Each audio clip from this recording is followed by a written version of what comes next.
Hi guys, my name is Teja. Today we are going to solve some problem. So let's go to the description.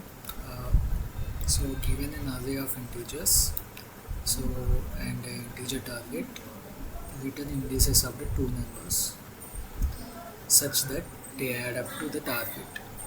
You may assume that each input would have exactly one solution, and you may not use the same element twice. So uh, you can return the answer in any order. So so let's go to the examples. So you will get an nums array uh, and a target. So output should be the sum of uh, two elements in the array should be equal to the target, and the output should be the indexes of that elements. So this is the explanation, because num1 of 0 and nums of this nums of 1 Welcome. is This equal video to I'll show you how will return. So indices of or that the first array 0 and 1. So like that uh, there is also one we need to also check that you don't need to use the same element twice, like in the example 2. uh, uh, if you see that you can use first element index 0 element twice to get the target, right? But the output but what we got in the output is first second element and third element, right? So it is not using the same element twice. So in this also, in the third examples also, you can see that here we, we you can able to add the first element twice to get the target, but it is not the case, right? So we need to use the different elements, not the same indices twice. So there are some constraints. The names length can be 2 to 10 power 4, and names of I, the values can be -2 plus, like -10 power 9 to +10 power 9. The target is also same. So in this problem, it is given that there is only one valid answer. So in the you you don't get any uh, multiple answers in the same for the same problem. So that makes our problem simple. So let's start the coding, right? So first, I'm using C++. You can use whatever language you want. So uh, so in this we need to return a vector integer vector array which is int. So first we need to create a vector array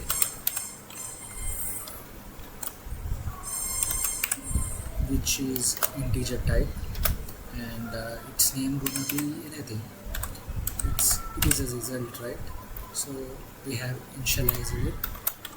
Sorry for the typos. So let's understand how we are going to solve this problem. So first, always try to solve with the brute force method. Like don't think about time complexity and space complexity in the first go. You need to understand. You need to start with the brute force method. So what I'm going to do is I will take two for loops. of I and j. So I will make first loop. The outer loop will be on the first position, and inner loop will be on the second position. And what I do is I will compare the first position with second position. I will add both of them. If it is equal to the target, then I will push that indices into this result as a, so that and I will break out of the loop. So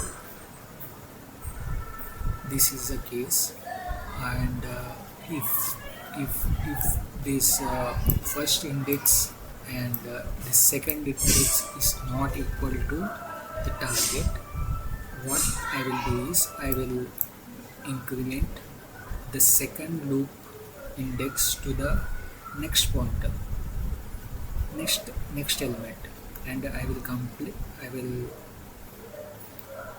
add the first one and this I and this j, so that I will compare ith and jth like that. If they add to the target, I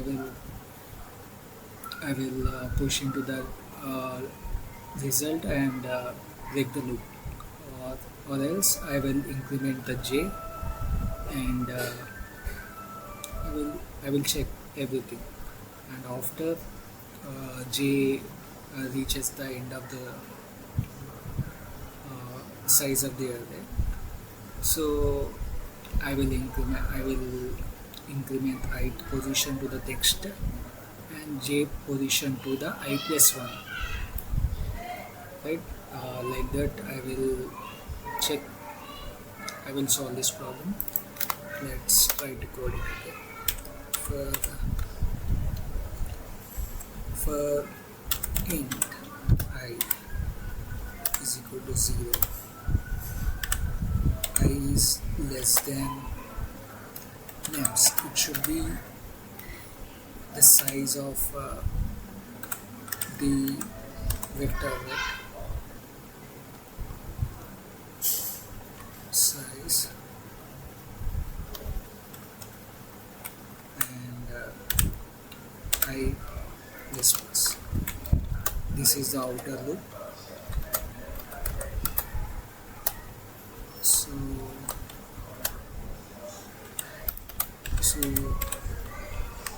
I'm going to create next inner loop, which is j.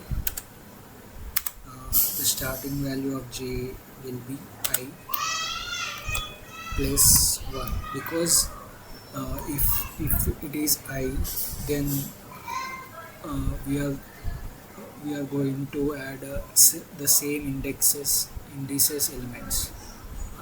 In this question, it is also already mentioned that you don't have to have the same element twice. Like, you don't need to add the same indices element twice. So that's why I'm incrementing I plus 1. So j is less than nums dot length, nums dot size,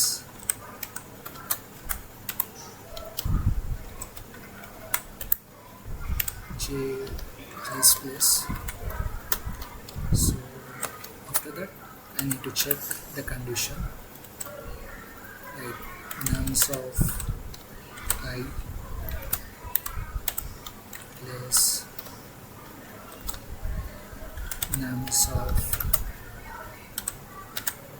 j, sorry for the typos, j equal to the target. So if it is equal to the target, we need to push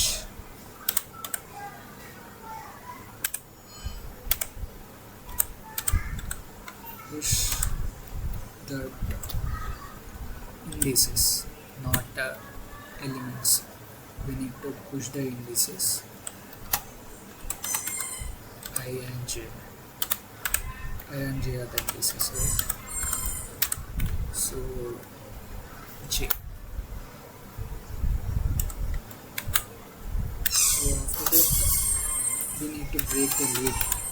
If you don't break the loop, it will again check every. It will again implement and check everything. So if you get the answer, you need to break, or else it will continue. And after that, we need to return this result as well, right? Because we have a return state in the destination, we have the return thing.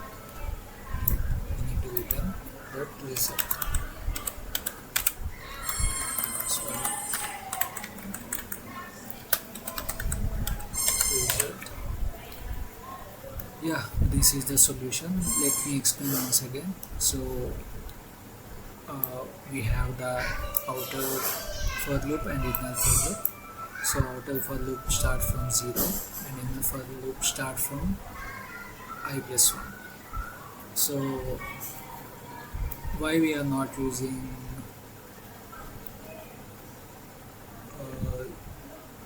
I? Because we don't we, we should not be adding the same indices, so that's why we are using I plus 1.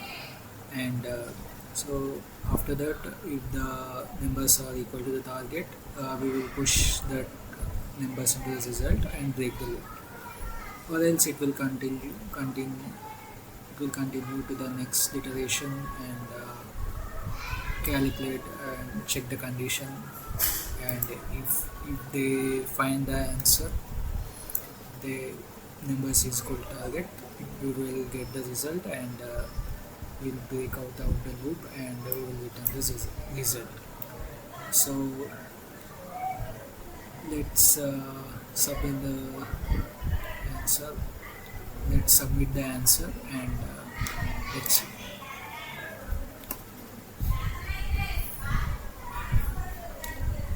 There is a small typo, I think. So sorry guys. So in this vector there is no push method. So there is a pushback method. I'm sorry for that. So after that, yeah, let's run the code.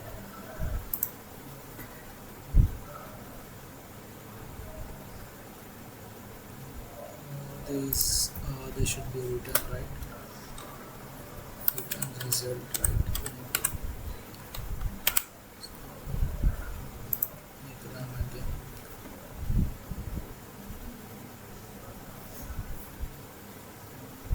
Yeah, we got the test cases were executed successfully. So we need to submit it.